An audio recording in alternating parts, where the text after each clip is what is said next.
오전 12시 많은 참여 바랍니다.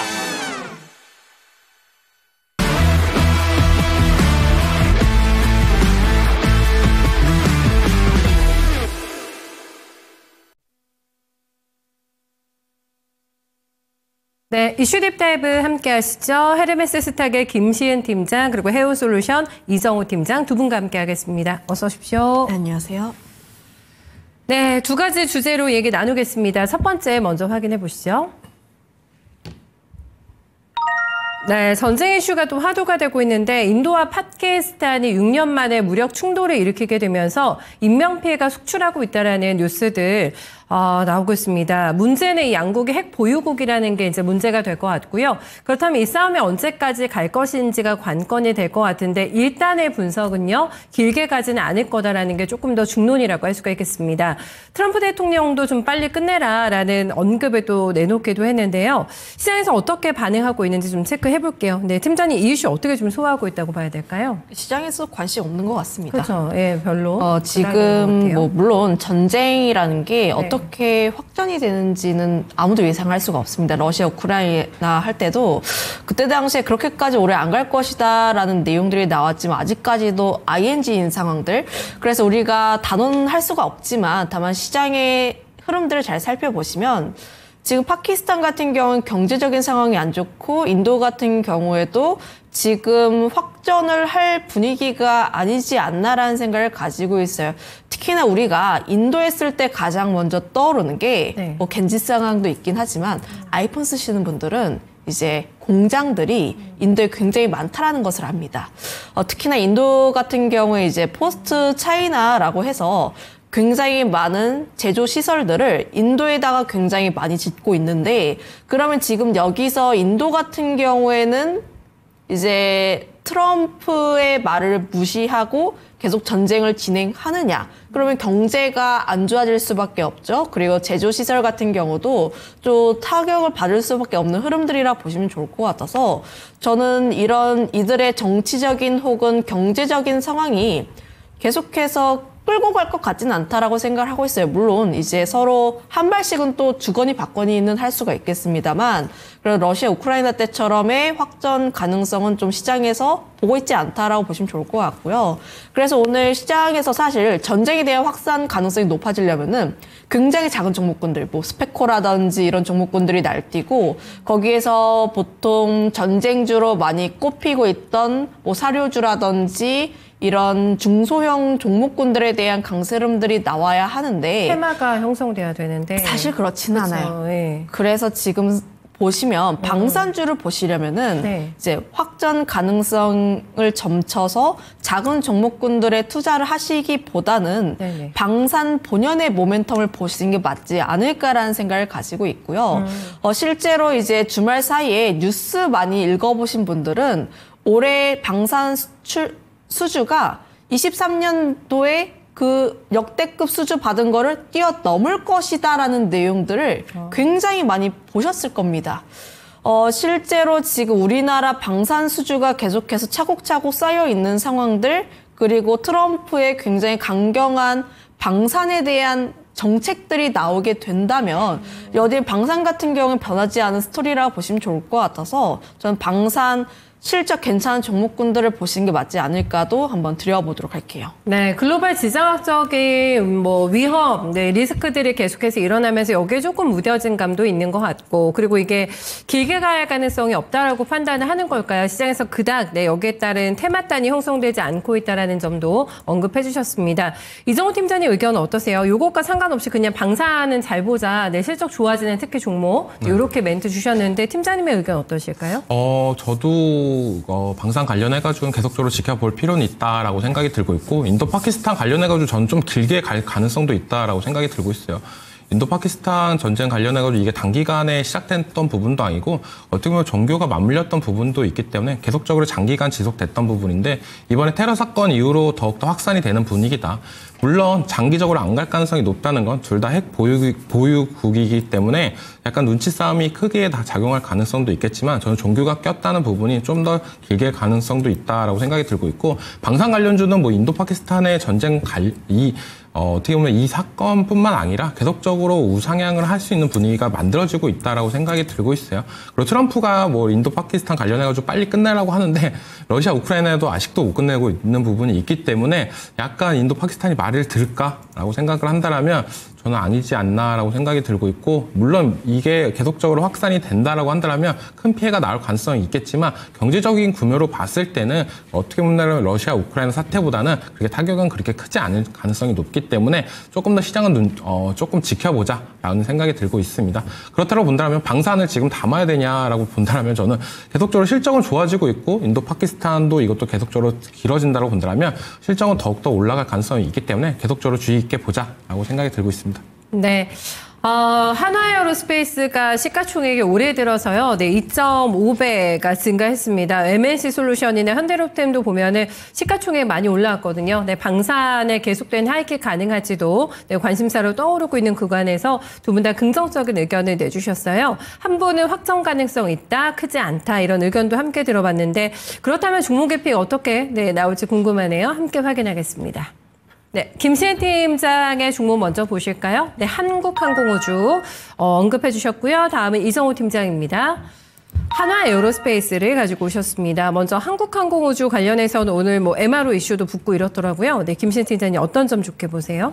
물론 방산 쪽에서 토픽을 보면 하나여로가 맞기는 해요. 다만 지금 대다수의 방산 종목군들 하나여로도 그렇고 LRD 넥스원이라든지 많은 종목군들이 거의 신고가 박스권 상단 라인대에 위치해 있습니다. 그러면 지금 방산 종목군들 같은 경우에는 올라갔을 때 접근을 하시기보다는 이들 종목군들은 약간 눌렸을 때 접근하시는 게 방법이 맞지 않을까라는 생각을 가지고 있고, 오히려 기술적인 부분에 있어서 한국항공우주가 다시 한번 반등하고 있는데, 그런데 전고점 부근에 아직 덜 왔어요.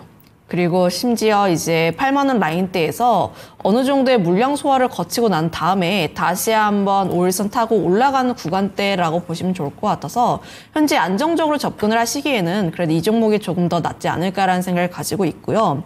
그다음에 2분기, 1분기 실적이 사실은 안 나왔습니다. 어닝 쇼크가 나왔고 특히나 영업이익 쪽에서의 부진이 조금 나오긴 했었는데, 다만 이 기업 같은 경우에는 상반기는 안 좋을 것이고 하반기 그리고 내년으로 갈수록 실적이 좋아지는 기업 중 하나라고 보시면 좋을 것 같아요. 특히나 폴란드라든지 말레이시아 쪽에 대한 매출이 그래도 하반기부터 나올 것으로 보여지고 있고요. 수주 잔고도 굉장히 좀 탄탄하게 나와 있습니다. 24조 원대라고 보시면 좋을 것 같아서 지금 실적보다는 앞으로 좋아지는 실적에 조금 더 집중을 해보자라는 의견도 드려보도록 할게요. 네, 알겠습니다. 그러면은 목표 주가를 어떻게 설정하실지 얼마 보실까요? 우선 95,000원 라인대를 제시를 드릴 텐데, 지금 이 라인대 같은 경우가 이전 고점 라인 부근대라고 보시면 좋을 것 같아요.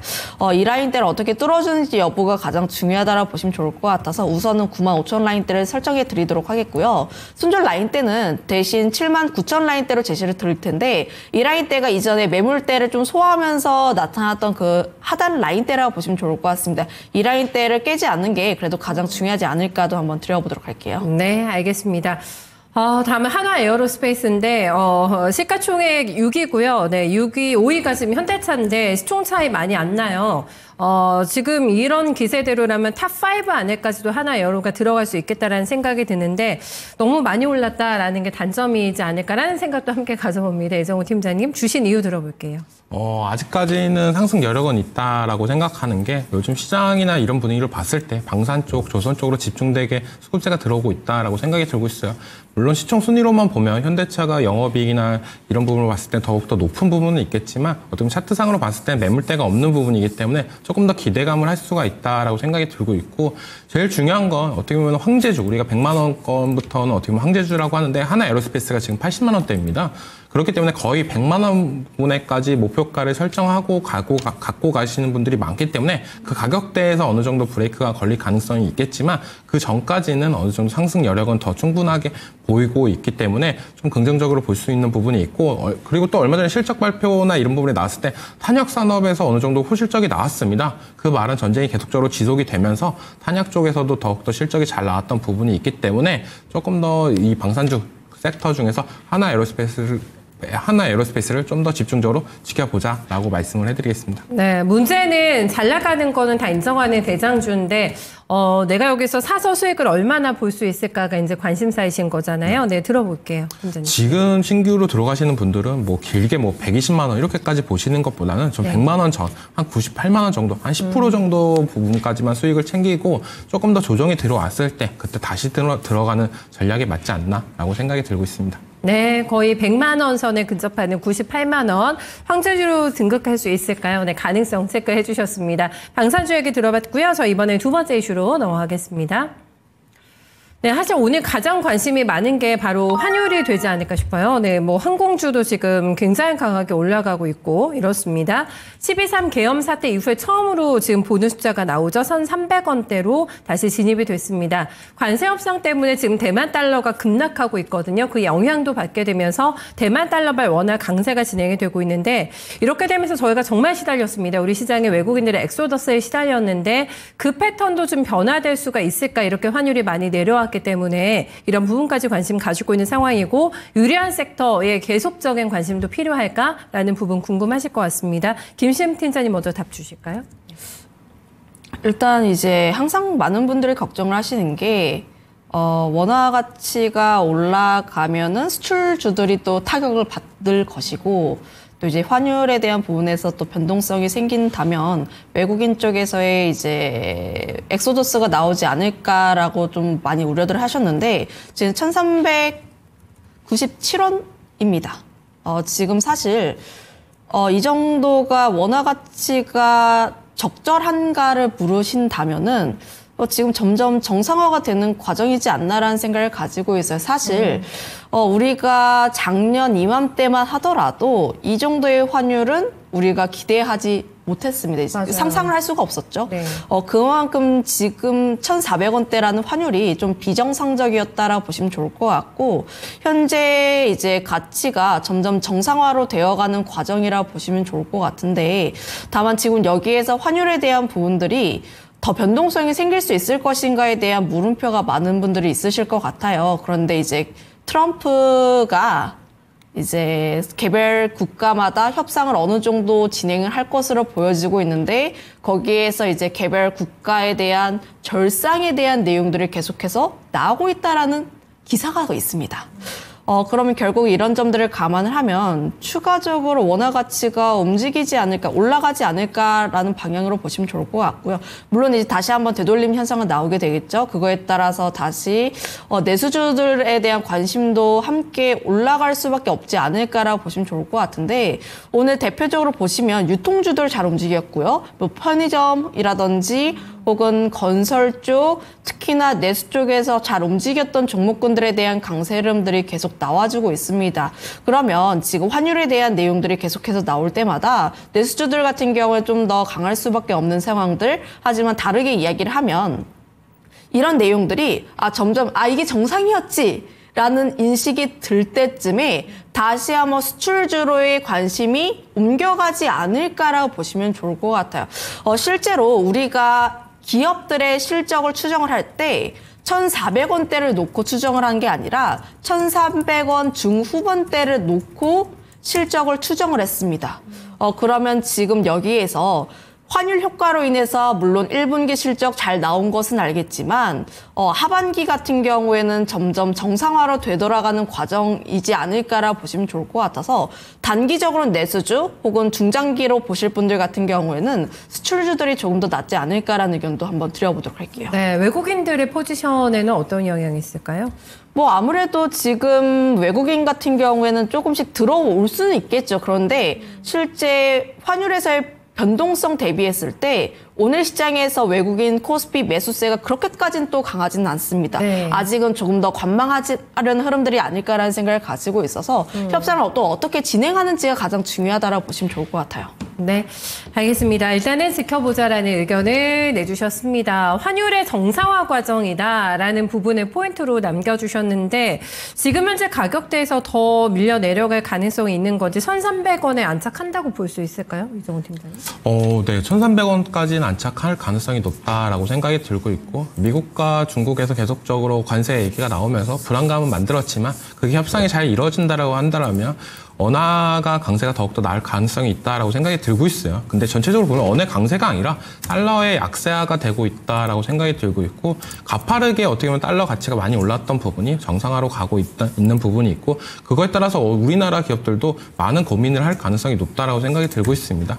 지금 그렇다라고 본다면 우리가 기존에 어떻게 보면 대세가 됐던 수출주나 이런 부분에서 다르게 이제 워낙 강세 테마로 어떻게 보면 이동이 될 가능성도 있기 때문에 이쪽 테마를 좀 더 주시해야 할 필요는 있다라고 생각이 들고 있고, 제가 대표적으로 보는 거는 뭐 항공이나 여행 레저보다는 항공을 좀 더 길게 봤으면 좋겠다라고 생각이 들고 있어요. 그리고 정유, 철강 이쪽들은 어떻게 본다면 철강 좀 약세를 보였던 부분이 있었는데, 이번 기회로 조금 더 실적이나 이런 모멘텀이 나온다고 한다면 다시 한번 올라갈 가능성은 있지 않나라고 생각이 들고 있습니다. 네, 항공여행 봐주셨는데 사실 항공 오늘 또 MRO 이슈 있어가지고 그 부분도 함께 주목받잖아요.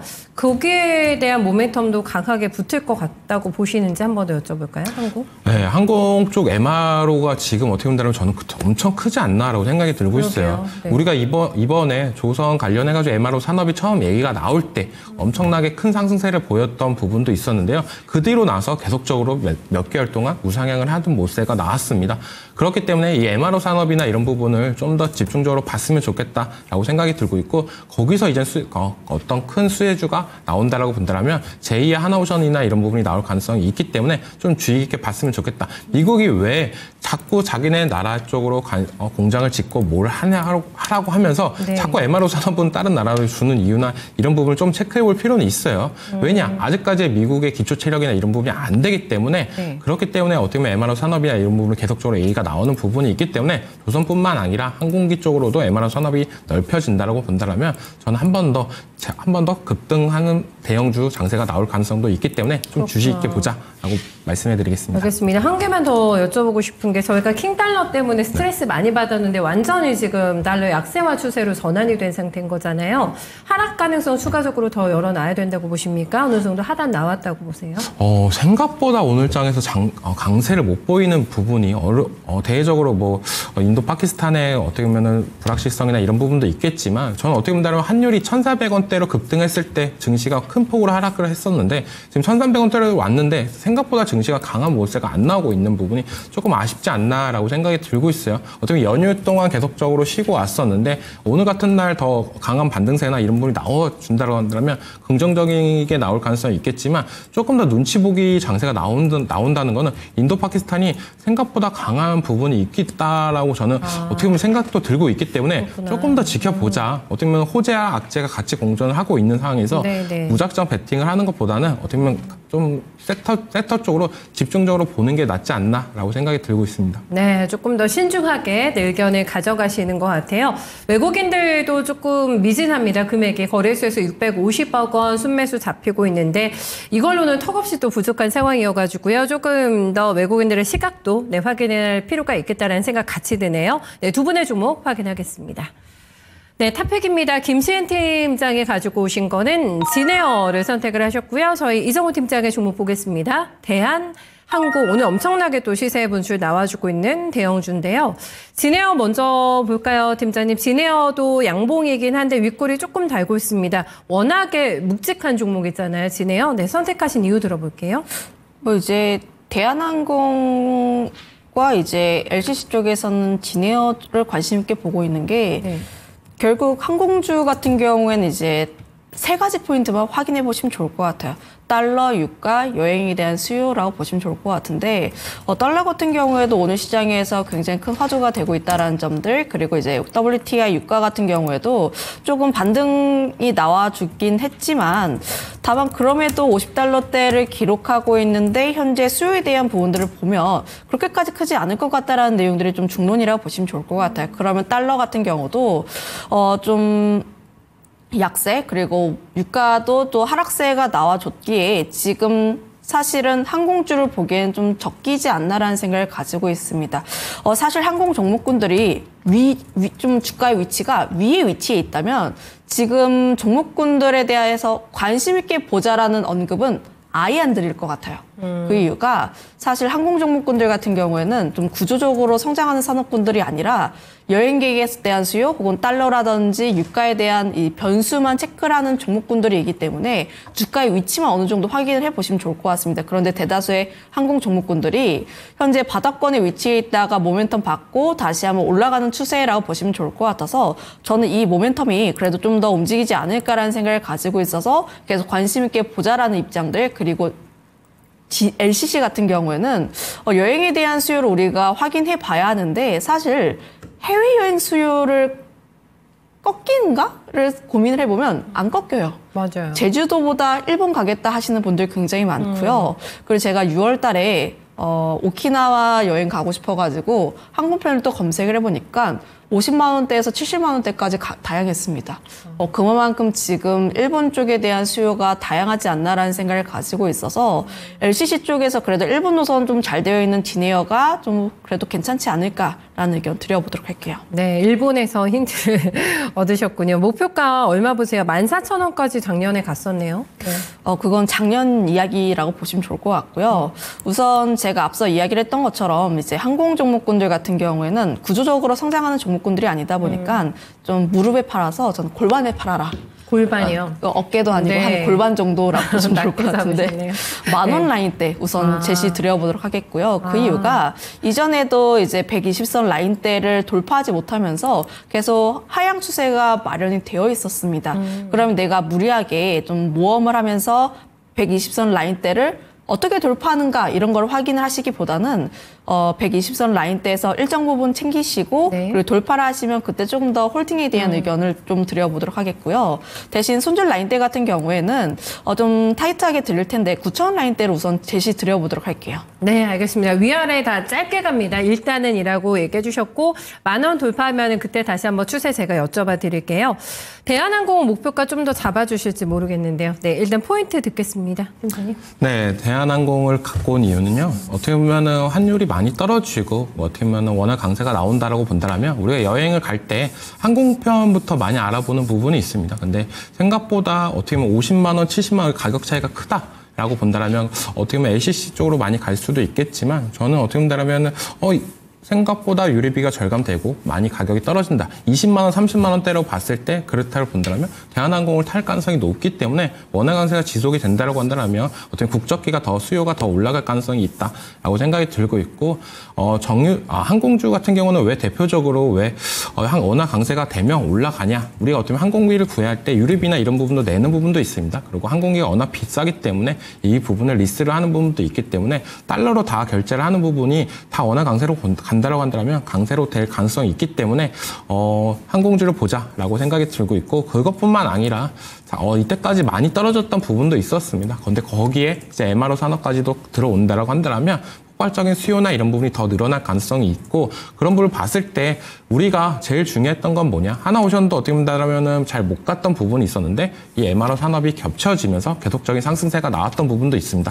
대한항공도 비슷한 흐름이 나올 가능성이 있기 때문에 저는 지금 자리에서도 오늘 장에서도 많이 오르고 있지만 지금 자리에서도 충분히 공략이 가능하지 않나라고 생각이 들고 있습니다. 네, 바로 공략 들어가서 이제 볼 수 있는 상단의 가격대 얼마 점검하실까요? 거의 박스권 흐름상으로 계속적으로 나와주고 있어요. 박스권 하단 부분에서 지금 7%대 강세가 나와주고 있는데 25,000원 부분까지는 1차 목표가로 잡으시고 2차 목표까지는 3만 원까지 좀 길게 보셔도 괜찮지 않을까라고 생각이 들고 있습니다. 네, 25,000원에서 또 2차 3만 원까지 해서 조금 과감하게 목표 주가 내셨는데요. 네, 두 분의 종목도 결과 좋은 수익으로 이어지길 기대하겠습니다. 말씀 고맙습니다. 네, 이슈 딥다이브 함께 해봤습니다. 시장이 오늘 조금 아리송하죠. 그리고 이제 많이 쉬었기 때문에 다양한 뉴스들을 한꺼번에 소급해서 반영하고 있는 우리 시장입니다. 여기에서 이제 눈에 띄는 게 환율이시죠. 네, 환율 때문에 오늘 지금 굉장히 강하게 항공주 같은 종목도 올라가고 있고요. 방산주 같은 경우는 글쎄요, 실적과 이슈를 다 챙기는 쪽이기 때문에 확실히 주도주감인가라는 생각도 아마 드실 것 같아요. 방산도 굉장히 많이 강조해 주신 걸로 알고 있는데요. 네, 이재필 전문가 거인의 시선에서 만나보겠습니다.